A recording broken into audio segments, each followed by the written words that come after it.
ইন্না লিল্লাহি ওয়া ইন্না ইলাইহি রাজিউন। বেগম খালেদা জিয়া আর বেঁচে নেই, এই ধরনের নিউজ সোশ্যাল মিডিয়ায় এখন ভাইরাল। তাহলে কি বেগম খালেদা জিয়া মারা গেছেন? আর মারা গেলে এখন পর্যন্ত কেন বিএনপির পক্ষ থেকে কোনো বার্তা জানানো হয়নি?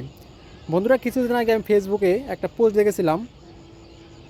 পোস্টটিতে লেখা ছিল, আমাদের 16 ডিসেম্বরে একটি শোক দিবস হতে যাচ্ছে। অনেকেই প্রশ্ন করতে পারেন এমন একটা কথা কেন বললাম। কারণ পূর্বের অভিজ্ঞতা থেকে বলতে বাধ্য হলাম, বিএনপি নামক এই দলটি বারবার স্বাধীনতাকে কলুষিত করেছে।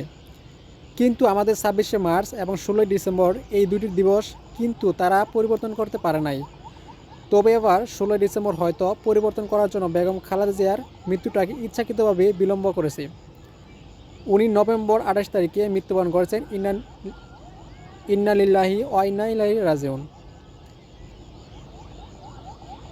আমি দায়ীদের সাথে বলতে পারি, বিশ্বস্ত সূত্র জানতে পেরেছি, বিএনপি দলটি অতীতে আমাদের এমন একটি জঘন্য কাজ করেছিল। জাতির জনক বঙ্গবন্ধুর 15 আগস্টে আমাদের জাতীয় শোক দিবস, বেগম খালেদা জিয়ার জন্মদিন 15 আগস্ট ছিল না, কিন্তু তারা ইচ্ছাকৃতভাবে বানিয়েছিল যেন বঙ্গবন্ধুর মৃত্যুবার্ষিকী তারা জন্মদিন পালন করতে পারে। তো বন্ধুরা, এই নিউজটা কিন্তু বলেছিল। তো এখন আজকে চলতেছে প্রায় 19 তারিখ। তো এখন পর্যন্ত কিন্তু এটার কোনো সত্যতা আমরা পাইলাম না, যে এটা কোনো নিউজ হয় না যে বেগম খালেদা জিয়া মারা গেছে।